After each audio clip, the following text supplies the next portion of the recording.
सब चीज़ों को जिया है। मैंने एज अ बैक डांसर के तौर पे काम किया है, मैंने एज अ स्पॉट बॉय के तौर पे काम किया है, मैंने एज अ प्रोडक्शन के तौर पे काम किया है, लीड आर्टिस्ट के तौर पे काम किया है। नमस्कार, मैं हूं अप्पू रावत और आप देख रहे हैं उत्तराखंडीज बाय आरजे आरसी क्रिएशन। सबसे पहले मैं आपको बताना चाहूंगा कि मैं उत्तराखंड से हूं और जो यहाँ के गीत होते हैं उसमें मैं नृत्य निर्देशक और निर्देशक के रूप में कार्य कर रहा हूं। और आज आपको मैं अपनी जो ये यात्रा है, मैं जो नृत्य निर्देशक और निर्देशक के रूप में कार्य कर रहा हूँ, यहाँ तक कैसे पहुंचा, मैं आपको ये साझा करने आया हूँ। जो मेरी ये यात्रा रही है वो ओवरनाइट नहीं रही है। इसके लिए बहुत लंबे समय का मुझे इंतजार करना पड़ा। ये मेरी यात्रा जो है, आज 16 साल हो गए मेरी यात्रा को। 16 साल से मैं इस फील्ड में काम कर रहा हूँ और सब कुछ आसान नहीं होता है। मतलब काफियों को लगता है कि बहुत इजी होता है, लेकिन बहुत मुश्किल भी नहीं होता है। क्योंकि अगर आप किसी चीज को करने के लिए ठान लो कि मुझे ये करना है, तो वो आप उसके लिए आप बिल्कुल अगर अच्छे मन से सच्चे दिल से आप काम करोगे तो जरूर आपको सक्सेस मिलती है। मैं उत्तराखंड में पौड़ी गढ़वाल से बिलोंग करता हूँ और बेसिकली हम लोग बचपन से चंडीगढ़ में रहे हैं। फैमिली वगैरह सारी चंडीगढ़ में रही है, मम्मी पापा लोग सब चंडीगढ़ में रहे हैं, तो हमारी स्टडी वगैरह सारी एजुकेशन हम लोगों की चंडीगढ़ में ही हुई है। आपको पता है चंडीगढ़ शहर जो है वो पंजाब के अंडर आता है, पंजाब और हरियाणा के अंडर आता है। तो बचपन से माहौल वहाँ पर सारे मतलब पंजाबी गीतों का माहौल रहा और हम लोग भी बचपन से काफ़ी पंजाबी सॉन्ग सुनते थे। पर अचानक जब मैं 10th या 12th में था तो उस टाइम मेरा रुझान जो है गढ़वाली गीतों की तरफ हुआ। तो गढ़वाली गीतों की तरफ जब मेरा रुझान हुआ तो मेरा भी बड़ा मन किया। उस टाइम शुरू में एक सीडी का दौर था, तो सीडी के दौर के दौरान मैंने सीडीज वगैरह जो हम लोगों की आती थी उत्तराखंड की, उनको काफ़ी देखता था। और उनको देखने के बाद जो है मेरा रुझान उसकी तरफ बढ़ा और मुझे पता नहीं था कि मुझे करना क्या है, कैसे करना है। मेरा बड़ा मन करता था कि मुझे जाना है वहाँ पर, बट मुझे नहीं पता था कि कैसे जाना है, किसके थ्रू जाना है। तो अचानक ही एक दिन मेरी मुलाकात वहाँ पर जो हमारे चंडीगढ़ में डायरेक्टर हैं वीरेंद्र सजवाण जी, उनसे मेरी अचानक मुलाकात हुई। वो भी मेरी मुलाकात एक भाई है मेरे धर्मपाल रावत जी, उनके थ्रू हुई। तो उन्होंने बताया कि चंडीगढ़ में काफ़ी जितने भी शोज होते हैं हमारे उत्तराखंडी, उनमें ये उनका ग्रुप जो है परफॉर्म करता है। तो मुझे शौक था, तो मैंने उनसे कांटेक्ट किया, उनसे मिला, मुलाकात की। तो मैंने उनसे अपनी जो है इच्छा जाहिर की कि मुझे भी इंटरेस्ट है। तो उन्होंने मुझे शोज में बुलाना स्टार्ट किया। 1-2 शोज वगैरह में उनके साथ गया, काफी मतलब 1-2 के बाद धीरे-धीरे शोज करता रहा।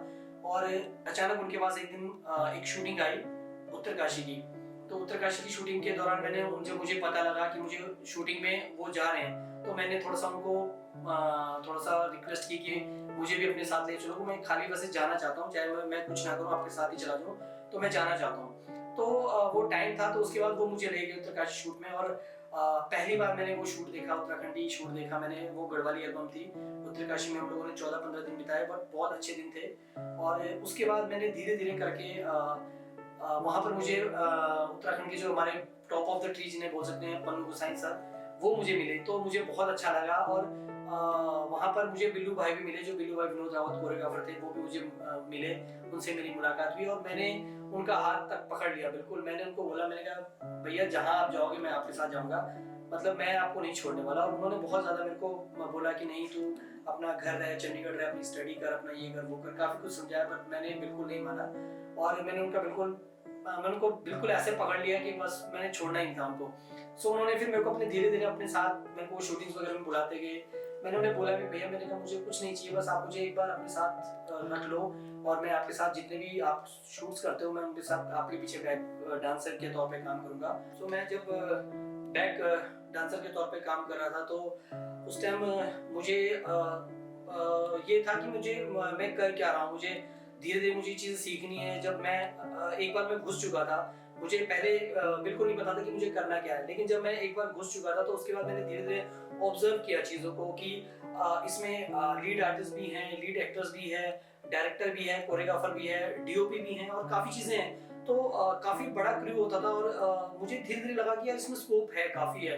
क्योंकि जब जिस टाइम पे हम लोगों ने एंट्री की थी, तो उस टाइम लगता था, काफ़ी लोग बोलते थे कि नहीं यार इस फील्ड में स्कोप नहीं है, ये नहीं है, वो नहीं है, क्या करोगे फ्यूचर में। बट जब क्योंकि मैं इस चीज़ को दिल से करता था। सो जो किसी भी चीज़ को आप दिल से करते हो, तो आप दिल से मानते हो, तो आप उन चीज़ों को समझते हो। तो वही चीज़ मेरे साथ हुई। तो धीरे धीरे मैंने जब देखा कि डायरेक्टर भी है, कोरियोग्राफर भी हैं, ये चीजें हैं, तो मैं चीजों को समझता था फिर, क्योंकि मैं डायरेक्टर की लैंग्वेज समझता था। डायरेक्टर क्या बोल रहा है, आर्टिस्ट को क्या बोल रहा है, ग्रुप वालों को क्या बोल रहा है, कैमरामैन क्या बोल रहा है। तो वो चीज धीरे धीरे मैंने ऑब्जर्व करी और उस टाइम जो शूट करना बहुत इजी नहीं होता था, काफी मुश्किल होती थी। हालांकि देखो एंजॉय हर जगह होता है, जब आप किसी काम में घुस जाते हो तो एंजॉय आपको करना ही होता है, क्योंकि आपको अच्छा लगता है, क्योंकि आपके मन का काम होता है। तो पहले एक टाइम होता था, बहुत मुश्किलें होती थी, क्योंकि हम लोग 8-8 10-10 दिन की शूटिंग करते थे, बहुत बड़ा क्रू होता था और हम लोगों के पास इक्विपमेंट्स वगैरह उस टाइम ये होता था कि हम लोगों के पास जो ट्रैक ट्रॉली चल रही थी वो हमें खुद ही उठानी होती थी, खुद ही हम लोग इतने ऊंचे ऊंचे पहाड़ों में शूट करते थे और पैदल चलना पैदल आना, दिन भर हम लोग सुबह निकल गए शाम को आ रहे हैं, कुछ पता नहीं वहां पर कुछ खाने को मिलता है नहीं मिलता, धूप है बारिश है, काफी चीजें, बहुत ज्यादा स्ट्रगल होता था अकॉर्डिंग टू जो आज सिचुएशन है उसके हिसाब से। बट क्या होता कि कई लोग हमारे सामने ऐसे थे कि जो हमारे साथ साथ बैक डांसर के तौर पे काम करते थे, वो कई लोग ऐसे थे जो आते थे, 1 महीना किया और चले जाते थे, 1 महीना किया चले जाते थे, लेकिन कई लोग ऐसे थे जो साथ साथ रहते थे। तो जब मैं बैक डांसर के तौर पे काम कर रहा था तो मुझे ऐसा लगा कि यार मुझे आगे आना है, मुझे लीड करना है, तो कैसा क्या होगा कि मैं कैसे हो सके कि मैं लीड करूं और कैसे किसी डायरेक्टर की या किसी कोरियोग्राफर की मेरे पे नजर पड़े। मैं क्या करता था, मेरी एक मैं आज के जितने भी आज के बच्चे उनको भी यही बोलता हूँ, हमेशा ये बोलता हूँ कि जब आप बैक डांसर के तौर पे काम कर रहे हो तो आप ये सोचो कि आप लीड हो, क्योंकि अगर आप लीड के तौर पे काम करोगे तो किसी न किसी की आप पे नजर पड़ेगी, ठीक है, और नजर पड़ेगी तो वो हमेशा आपको नोटिस करेगा। अगर आप अच्छा कर रहे हो तो आपका फेस एक्सप्रेशन बहुत इंपॉर्टेंट होते हैं, आपका डांस जो आपके जो आप दिल से कर रहे हो, अगर आप दिल से करोगे तो आपको आप जज किए जाते हो, आप देखे जाते हो कि यार ये बंदा दिल से कर रहा है, क्योंकि जो दिल से करेगा वो दिख जाता है, बिल्कुल आप हजारों की भीड़ में दिख जाओगे। लेकिन कई बच्चे आज के डेट में भी ऐसे हैं, उस टाइम भी होते थे, ऐसा नहीं कि उस टाइम भी ऐसे होते थे, आज भी ऐसे होते हैं, जो एक फॉर्मेलिटी के तौर पे आते हैं कि चलो हमें करना है और हमें करके निकल जाना है। तो वो एक चीज ऐसी होती है कि आपको वो आगे बढ़ने नहीं देती। तो वो चीज बहुत इंपॉर्टेंट होती है कि आपको आगे बढ़ने के लिए आपको दिल से करना पड़ता है। इसी दौरान मैंने दिल्ली में भी 2-3 साल गुजारे और जब दिल्ली में था तो मैंने दिल्ली में भी काफी शोज वगैरह किए, हिंदी पहाड़ी काफी शोज किए। शूटिंग्स जो थी भजन शूटिंग हमने बहुत करी है, जो जितनी भजन सॉन्ग्स होते थे टीसीस वगैरह में, लक्ष्मी स्टूडियो वगैरह में। तो उसी दौरान हमारी उत्तराखंड की लोक गायिका जो है मीना नाडा दीदी, उनका एक एल्बम शूट होना था, मोहना जिसका नाम था। और उस मोहना के टाइम पे मैं बैक डांस का काम करता था, तो उस टाइम मुझे हमारे कोऑर्डिनेटर हैं पूरन थापा जी, कोऑर्डिनेटर थे हमारे पूरन थापा जी, उनका मुझे कॉल आया था कि आपको ग्रुप के लिए आना, तो मैं दिल्ली से चला गया था। तो उस टाइम मोहना जो एल्बम थी वो शूट होनी थी और हम सब लोग जैसे शूट पे जाते हैं, सब लोग हम शूट पे गए।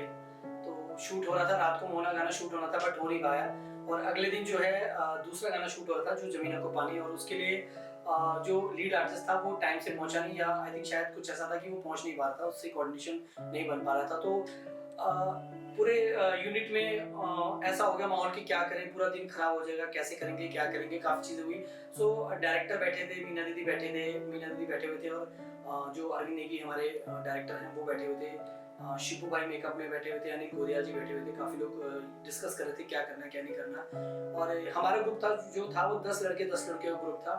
तो उसी दौरान उन्होंने सोचा कि होता ही है कि अभी पूरा दिन वेस्ट होता है, पूरा क्रू इतना बड़ा चीजें हैं वो सब वेस्ट हो रहा है, पैसा इतना लग रहा है। तो उन्होंने एक सोचा कि ग्रुप से ही किसी को देखते हैं जो लगे कि हाँ लीड के लायक हो। तो सबका जो है काफी देर मीटिंग हुई, 1-2 मीटिंग के बाद उन्होंने अचानक मुझे कॉल किया कि ऊपर कमरे में आओ, तुमसे बात करनी है।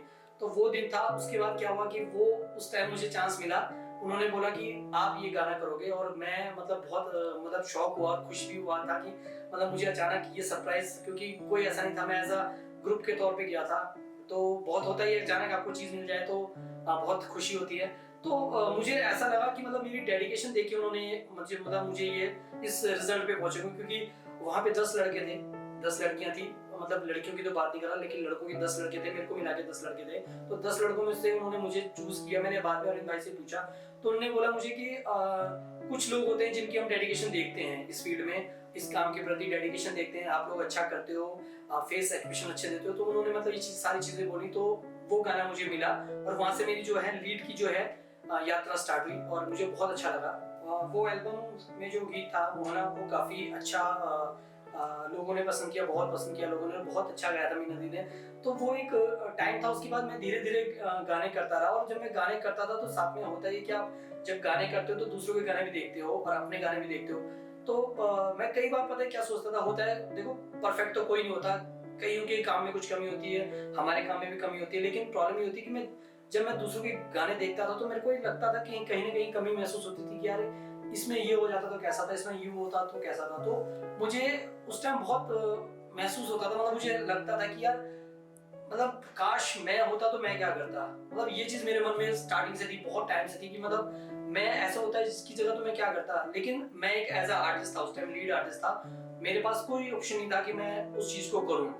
तो लेकिन मुझे ये था कि मुझको करना है फ्यूचर में, अगर कभी मेरे को मौका मिलेगा तो मुझे करना है और मैं जरूर करूंगा।